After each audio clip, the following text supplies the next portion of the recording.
Welcome back to the deep dive. Today, we are strapping in for a discussion that I think will fundamentally change how you view your work, your creative output, everything in this digital world.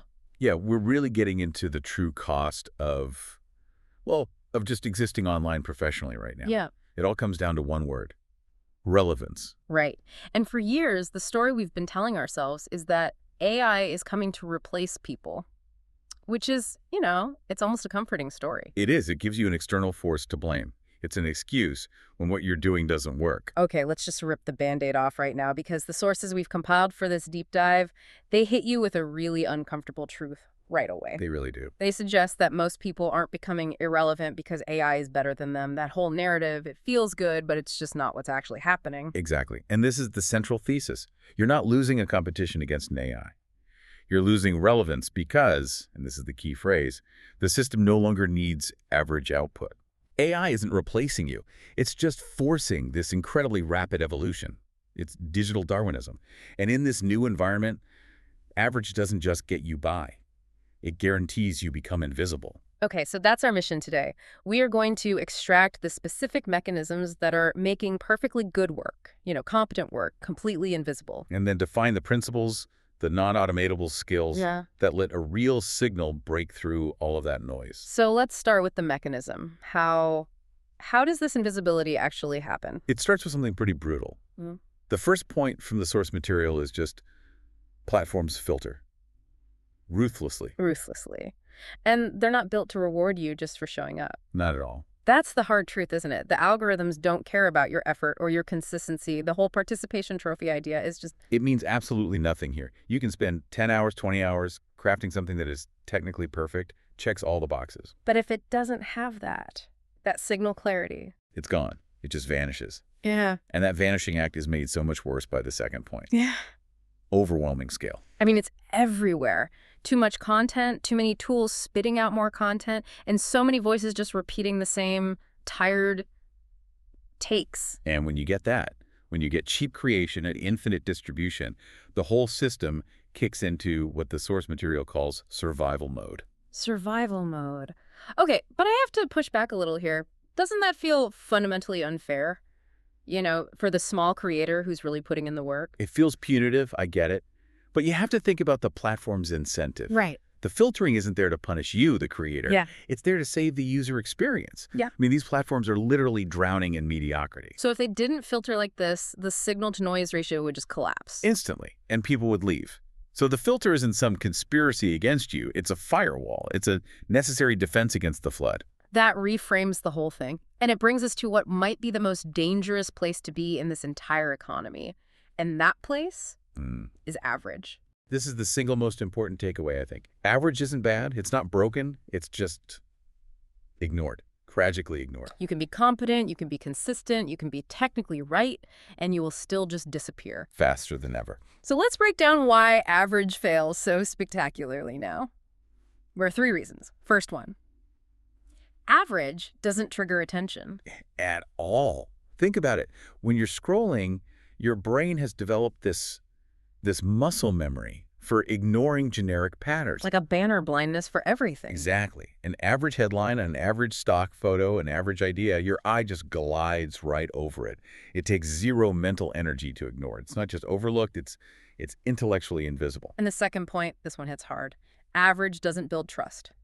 You see it all the time. Yeah. Generic content plays it safe, right? Okay. It avoids anything controversial, uses really soft language, but safe feels forgettable. Safe feels forgettable. If you're not taking a real stance, a specific stance, you're just wallpaper. You're the same as everyone else. like a generic stock photo of a handshake. Yes, that's it, exactly. That photo fulfills a requirement, but it doesn't create any kind of tension or memory.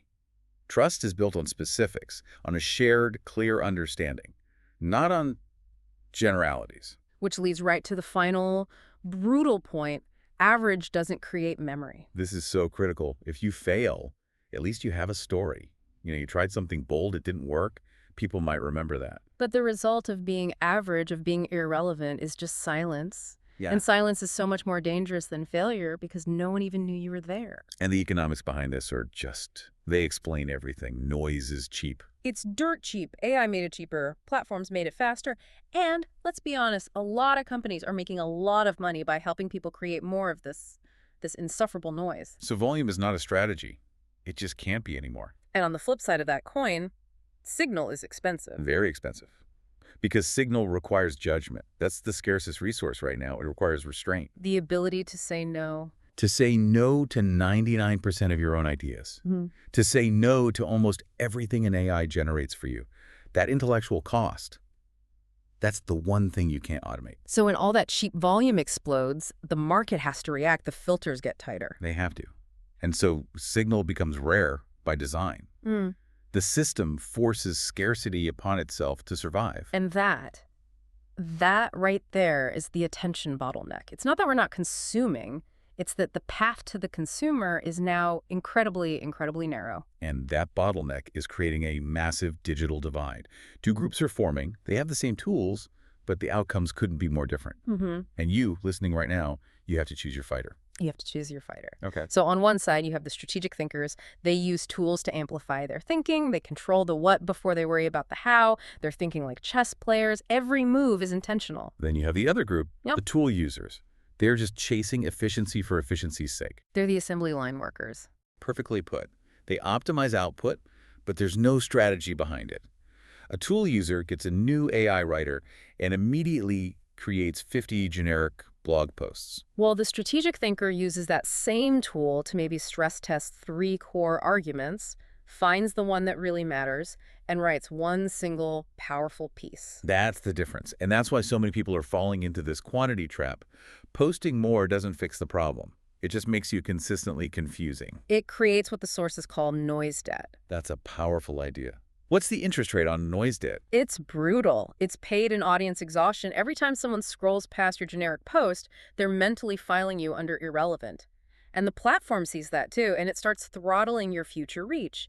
You are actively digging yourself into a hole with every average post. It's so counterintuitive, isn't it? That posting less with way more intent is actually the key to growth. It is. And, you know, before we dive into the solution, the actual skills you need to thrive here, I just have to say, if this kind of strategic thinking is valuable to you, if you're getting something out of this deep dive, make sure you don't miss what's coming next. For sure. You need to subscribe to our YouTube channel. It's NCWEDEV. Just hit that button so you do not miss all the new stuff we're putting out. All right, so let's talk about the brutal mirror. Yes.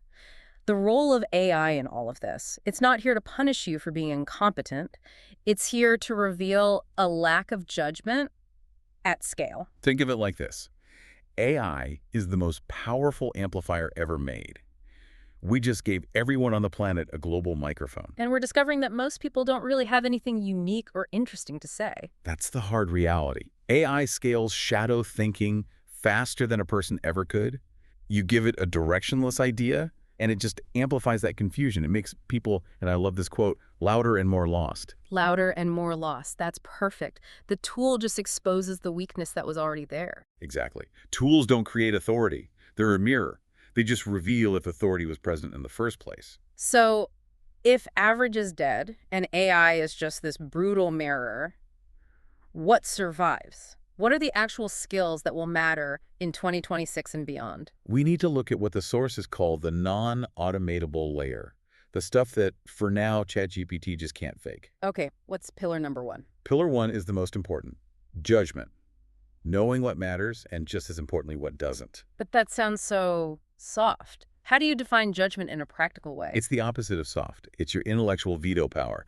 It's the ability to look at 100 trends, 50 AI-generated ideas, and say, with total conviction, that's interesting, but it is irrelevant to my goal. It's deciding which hill you're actually willing to die on. Yes. While everyone else is chasing shiny objects, you're sticking to your one core position. That's judgment. Okay, pillar 2. Positioning. You have to stand for something specific. If you're everything for everyone, you're really nothing to anyone. You're invisible to the filter. So you have to move from being a generalist. A generalist, which is now a commodity, to a specialist. A specialist doesn't ask, how can I help you? They ask, what specific, painful problem do I solve better than anybody else?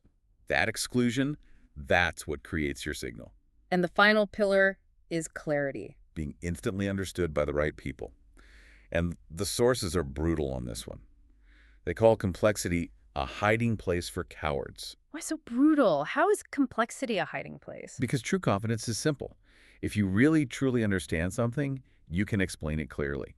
Using jargon and overly dense language is often just a mask for not having a real point of view. You're trying to intimidate instead of educate. You got it. Clarity respects your audience's time. Yeah. And that is the most valuable commodity they have. So everything else, everything outside judgment, positioning, and clarity, it all gets commoditized, period. That's the new reality. So if we accept that, how do we actually do this? How do we stop being filtered out? We have to shift from chasing tactics to building on principles. Tactics are what desperate people do. They're always chasing the latest format, the latest trick. So what are the principles? What's the first one? The first one is completely counterintuitive. Reduce output. Increase intent. Wanting less, but wanting it more precisely. Exactly. A strategic thinker might spend 40 hours on one incredible article. A tool user will spend that same 40 hours creating 40 automated generic posts. The intent behind that one piece will always win. Okay, what's principle number 2? Choose depth over reach. Reach is vanity. It feels good, but it fades. Depth is sanity. Influence is reality. So 10 people who are deeply invested in your work Are worth more than 10,000 impressions that just scroll on by. Depth is what creates that memory we were talking about. It makes you an asset, not a transaction. And the final principle? Optimize for recognition, not impressions. Impressions disappear in a second. Recognition compounds. You have to build memory, not just temporary momentum. The goal isn't to beat the algorithm. No. The goal is to give the algorithm something actually worth showing to people. If your signal is strong enough, the platform wants to surface it. It makes their product better. So there are really 2 paths forward here, and the contrast is stark. Mm-hmm. Most people are going to choose the easy path. They'll optimize their way straight to irrelevance, more posts, more automation, chasing every trend. Following the herd. But a few, a very powerful few, will choose the harder path.